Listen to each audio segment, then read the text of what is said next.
Hare Krishna. Om Ajnanatimidandasya Jnananjana Shalakaya Chakshurunmilitam Yena Tasmai Shri Gurave Namaha. Hare Krishna. So in the previous video, we saw about the laws of nature, that is the karma. The karma, that is which is prescribed duties, and also we saw about the vikarma, that is sinful activities. So due to this variegated karma performed with the soul in the present body, it sometimes goes to the heavenly planets like Swargaloka to experience all the reactions of the pious deeds, that is all the enjoyable moments, that is in Swargaloka. And sometimes the soul has to suffer in hellish planets, that is in Narakalokas like the Taratala, Atala, Vitala, Rasatala, Patala. So he has to go there and suffer for all the sinful deeds. And once the soul has finished its quota of enjoyment or suffering in the Swargaloka or Narakaloka, it has to again come back to this Martyaloka. And after it comes to this Martyaloka, sometimes the soul accepts the body of a king, or sometimes the soul accepts the body of a beggar, or it may accept a body of a tree, or it may accept a body of any animal, or it may accept a body of a Brahmana, or it may accept a body of a tribal person or bird. So like this, the soul accepts a next body based on the previous karma. So we can see how the soul is moving in this world. Sometimes it goes to the upper planetary systems, that is heavenly planets, and sometimes it comes down to the lower planetary systems, that is hellish planets. So like this, the soul goes up and down and stays in the middle planetary system, that is Martyaloka sometimes.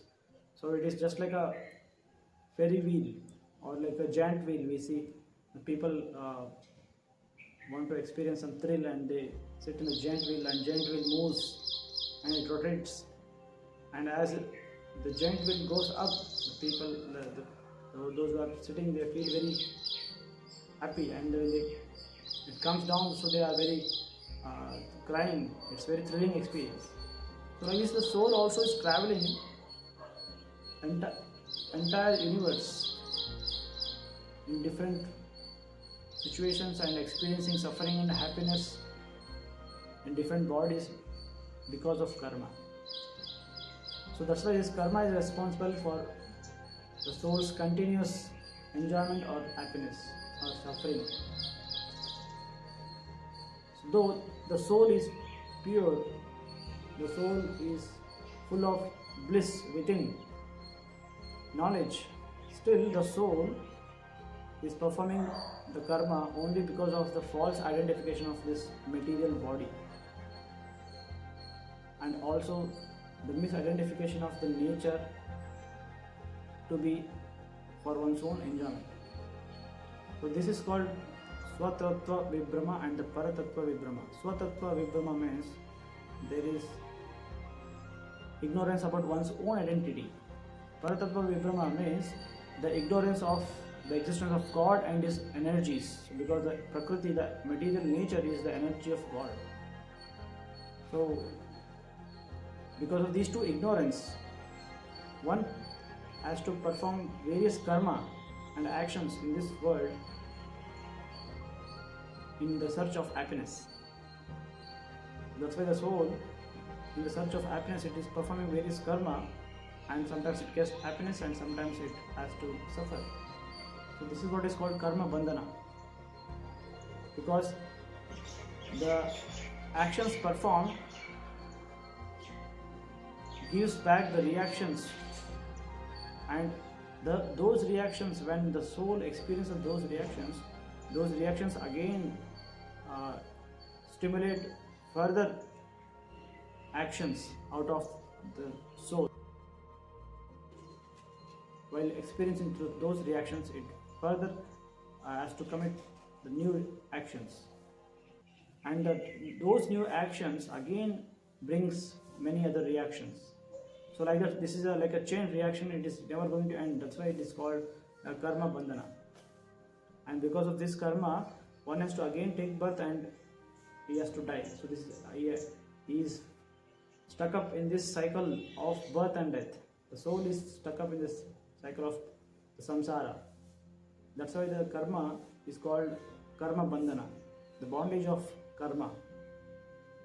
So now the intelligent man, the spiritual seeker, is in thought of how can I come out of this karma bandhana, because now he wants to realize his real self, because his real self is of eternal nature, and every one of us want to exist eternally, want to enter into that eternity and always be blissful. And to enter that eternity, one has to break the cycle of this karma bandhana. The Jiva, the soul, is performing karma since time immemorial in this world, because it is told that Anadi, the Jiva is there from many, there is no account of any time from when the Jiva is existing. It is like time immemorial. So since then the karma is being continuously performed by the soul in different bodies, and the karma is only performed in human body, not in any animal body, because I already explained that animals only act of instinct. They cannot distinguish, they cannot discriminate, so they have to just act on the instinct. If you see any marketplace, they are selling the vegetables, and the buffalo comes and just puts his mouth and takes away some vegetables, and they will try to push it away. The shopkeepers will try to push it away. But human beings cannot do like that, Human beings, they have the understanding. So I have to go and purchase it. I have to give some money, I have to pay some money, whatever is the price, and I have to just purchase the vegetables. So this is where is the difference between the animals and humans. So animals, they just act on instinct. That's why they don't perform any karma, and they're already suffering, or they're experiencing the reactions of the karma in the human body in animal body. So like this, the reactions which are coming out of the actions again lead to another actions, and those actions again lead to the reactions. Like in the previous video I was explaining about the story of Dhritarashtra. So Dhritarashtra, he had pricked the grasshopper's eyes, and many other living entities, he had given some physical trouble.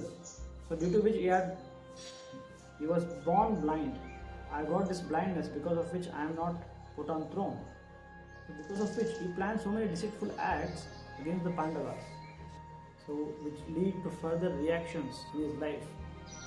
So like this, Dhritarashtra was performing actions based on the proclivities which are the results of the previous actions. Because when we perform an action, along with the reaction we also get the proclivity, or the tendency to perform the same action again. So due to which the action is repeated by the soul, and again the reaction comes. That's why it is called that's karma bandhana, it's bondage.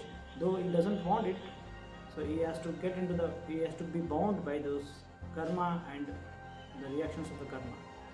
Is it that by performing the good activities, the punya karma, we nullify our bad reactions? No. We get reactions for both good actions and bad or sinful actions separately.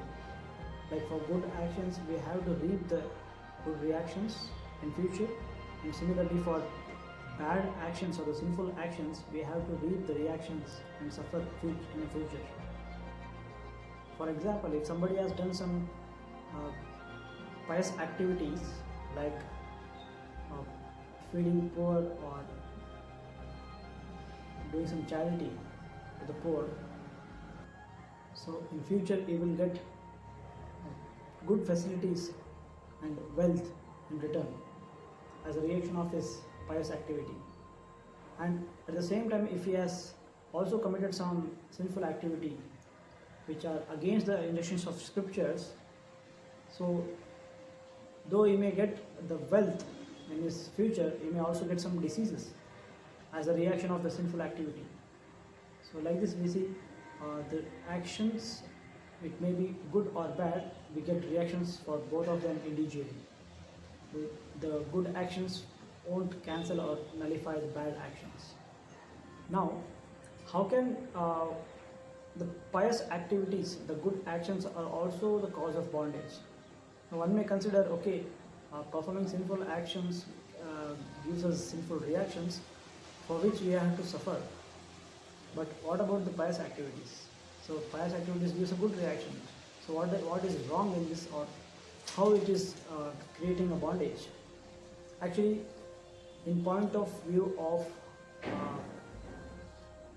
liberation of the soul, or soul achieving its original constitutional position of eternal nature, even this performing any good actions or pious actions on a material level is also a cause of bondage, because the soul, which is completely free of these material designations and material position in this world, is being bound by the material designation of this body. And whatever we perform actions on the bodily level or on the platform of our ego, that is misidentification as this body, that is all the cause of bondage. So that's why if suppose even somebody performs pious actions which leads to good reactions in future, so that creates a bondage, because for example, if somebody does some pious activities, to reap the reactions he has to come again in the next life, he has to take another body for that. And for the soul to again enter into the cycle of birth and death, so this chakra of samsara is again a bondage, is a karma bandana. The soul which wants complete freedom from the material designations and want to be liberated and want to experience the eternal joy of meeting the Supreme Lord Krishna, so this is a hurdle, or this is an obstacle of as a bondage. Then one may get questioned then how to perform activities in this world, because if one is living in this world, he has to act, he has to perform one or the other actions. Then if every action what we are performing is making us bound further with reactions, and it is a continuous chain, then how to cut this chain, how to break this bondage of karma? So for that, scriptures mention akarma, that is spiritual actions, spiritual activity. Spiritual activity means those kind of activities by performing which our consciousness again revives back to our eternal spiritual consciousness, like hearing about the God, hearing about the pastimes of Lord Krishna, and chanting his names, holy names, and performing any spiritual activity like going to the holy place of the Lord, performing archana or the deity worship itself. So all these things are the spiritual activities, because these activities are done on the soul platform. So these activities nourish our inner spiritual emotions, which are eternal, which are directly related to the connection between the Atma and the Paramatma. So that's why the spiritual activity never gives any reaction, neither it be good or bad. It just revives our consciousness back to our eternal relationship with God. So that's why it is called as akarma. Akarma means this is not a karma, this is the opposite of karma. This is just a natural tendency of the soul. The natural tendency of the soul is to love and serve God, Krishna.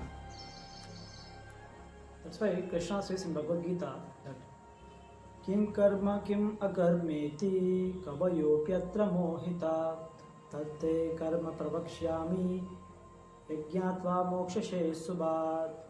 So here Krishna is saying kim karma kim akarmeti. Kim means which or what. So what is karma or what is akarma? Kim karma kim akarmeti kavayopyatra mohita means even those who are highly learned scholars in scriptural injunctions, so they also sometimes get bewildered to identify what is karma and what is akarma. So kavayopyatra mohita tatte karma pravakshyami. So that's why I will tell you what has to be done exactly. What is action? That is karma. Tatte karma pravakshyami yajnatva mokshashe subhat. By knowing which you will definitely achieve liberation from this bondage of karma. Like that Krishna says to Arjuna.